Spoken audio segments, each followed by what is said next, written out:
बिहार के पूर्व सीएम साहब, पेट उनका फाड़ा गया, किडनी ट्रांसप्लांट चेंज हुआ। किनके तरीके पर? पूछो मीडिया वाले, ये ऑपरेशन का तरीका किनका? तुम्हारे नाना का? नहीं, ये ऑपरेशन का तरीका मदरसे में पढ़ने वाला एक बच्चा अबुल कासिम अज़्ज़हरावी का लॉन्च किया हुआ है, जो दुनिया का सबसे पहले ऑपरेशन का सर्जन निकला था वो। तो ये है कुरान पढ़ने वाले, ये है मदरसे में पढ़ने वाले। इसको छोड़िए जनाब, आयुर्वेदिक दवाई हम लोग इस्तेमाल करते हैं, जड़ी बूटी वाली दवाई कौन लॉन्च किया? पतंजलि वाला, ये 1.5 आंख वाले बाबा नहीं। कौन लॉन्च किया आयुर्वेदिक दवाई? 500 दवाई की खोज करने वाला, 500 दवाई की खोज कर एक किताब लिखने वाला। उस किताब का नाम है किताबुल अद्विया। उस किताब में आयुर्वेदिक दवाई की खोज करके आयुर्वेदिक नाम देना। आज की तारीख में तो ऑर्गेनिक इंडिया नाम आ गया, ऑर्गेनिक इनऑर्गेनिक, लेकिन ये आयुर्वेदिक दवाई की खोज करने वाला भी कौन? कुरान पढ़ने वाला मदरसे का तालिबे इल्म, जिसका नाम अबू बकर अल बगदादी। बताइए, ये है कौन? कुरान पढ़ने वाले। और आज क्या कहा जाता है? कुरान पढ़ने वाले जिहादी होते हैं, कुरान पढ़ने वाले आतंकवाद होते हैं। ये वो तारीख है जो लोगों के सामने नहीं लाई जाती। खामखाम मदरसा, कहीं आलीशान मदरसे देखें, दारुल देवबंद में वो लाइब्रेरी बन रही, वो शेखुल हिंद लाइब्रेरी, अब पहुंच गए सब के सब। जब पता नहीं कहां से क्या हो रहा, उसके ऊपर एयरपोर्ट बनाया जा रहा। अरे भाई, इतनी सी लाइब्रेरी है, एयरपोर्ट कैसे बनाएगा वो? हेलीपैड यानी हेलीकॉप्टर उतरने की भी इंतजाम कर रहे हैं। हाँ, ये वही दारुल देवबंद है जिसकी बुनियाद रखने का मकसद ही था इस देश को आजाद करना। 1866 पे यही वो दारुल देवबंद है कि जिससे पढ़कर निकलने वाले तालिबे इल्म शेखुल हिंद रहमतुल्लाहि अलैह जामिया मिल्लिया यूनिवर्सिटी की बुनियाद रखी, जो भारत के अंदर टॉप नंबर की यूनिवर्सिटी आती। यही वो दारुल देवबंद है जिससे पढ़कर निकलने वाला शेखुल इस्लाम पैदा होते हैं। 4 साल तक माल्टा की कैद में रहकर अंग्रेज से अपने देश को लड़ाने के लिए मेहनत और जोहद मुसलसल करते हैं। खामखा कि ये कुरान पढ़ने वाला। मेरे भाइयों, एक बात मैं और बताऊं आप लोगों को, खुदा के वास्ते डरिए मत, अपनी शनाख्त के साथ रहिए। भारत के अंदर आपको अधिकार मिला है। ऐसा नहीं कि आप आसाम के हैं और आप टोपी दाढ़ी वाले हैं तो आपकी कोई कदर कीमत नहीं। डायरेक्ट कहिए, इक्वालिटी बिफोर लॉ।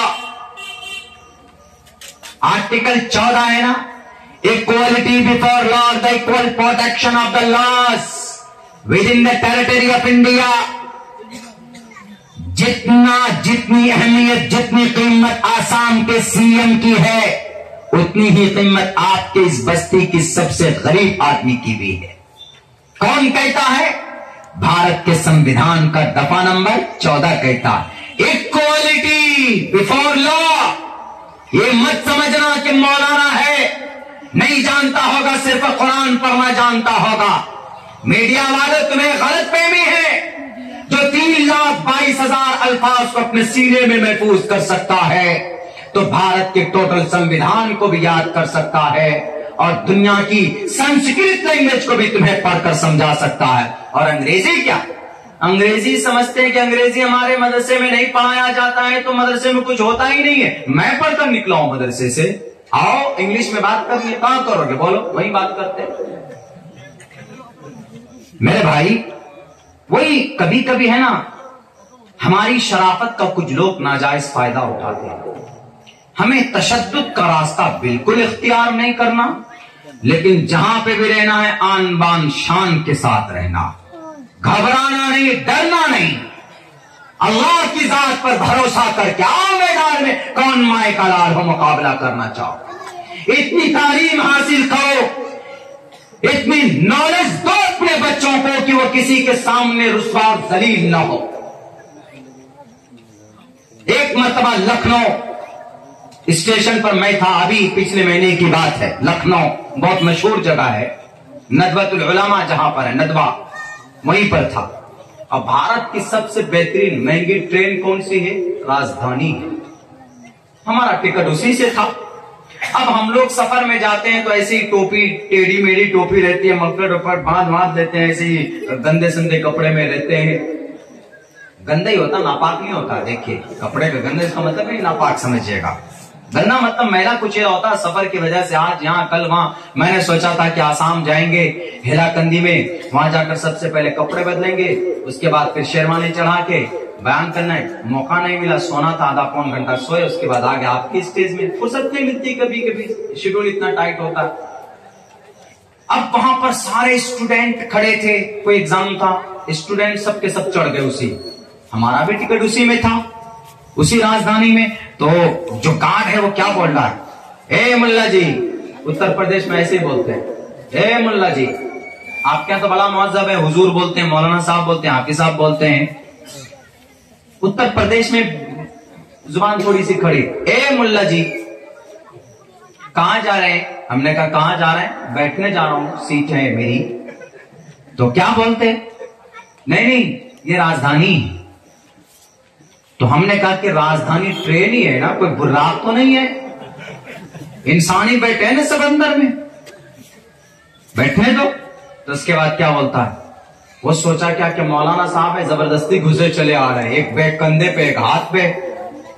تو اس نے سوچا کہ تھوڑا انگلش میں کچھ بولیں گے تو ملا جی ڈر جائیں گے. انہوں نے کیا کہا؟ What is your birth number? ایسے بولتا ہے. ہم نے کہا اچھا لگتا ہے کہ اب مولانا صاحب سے مولانا صاحب کی شرافت کا چولا ہم کو اتارنا پڑے گا، اب تمہاری لینگویج میں جواب دینی پڑے گی. بولا what is your birth number? ہم نے کہا اچھا اب جواب ان کو انہی کی زبان پہ دیتے.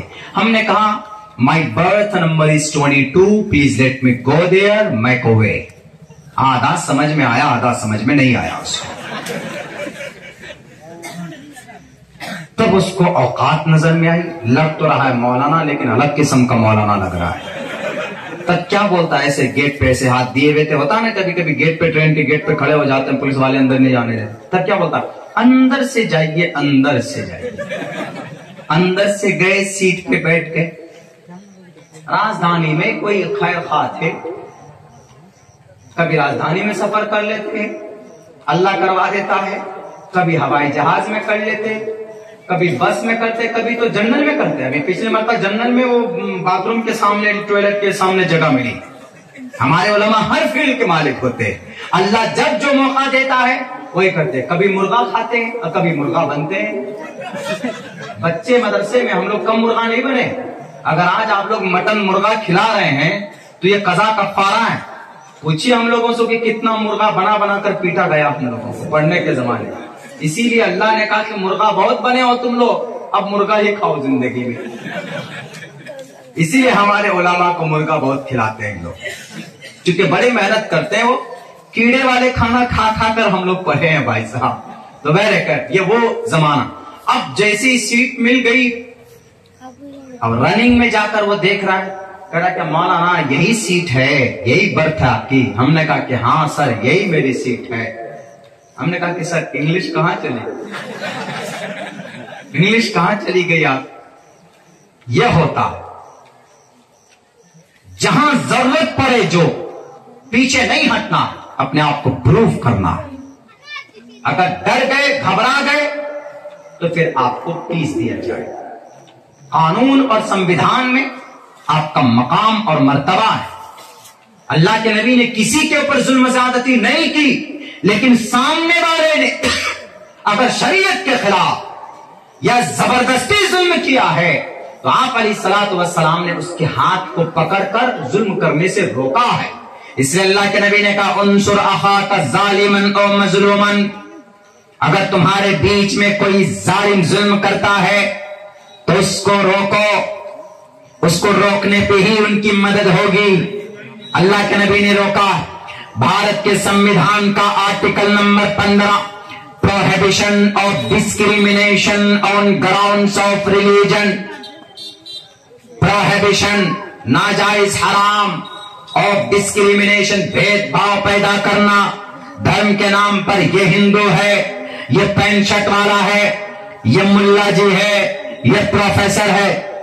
कभी कभी सफर में ऐसा ज्यादा देखने को मिलता है, जब आप सफरों में जाएंगे टोपी और दाढ़ी है और 100 लोग पैंट शर्ट वाले होंगे, टोपी और दाढ़ी वाले आप होंगे, तो सबकी निगाहें आप ही की तरफ होगी कि कहीं ये लादेन की औलाद तो नहीं है।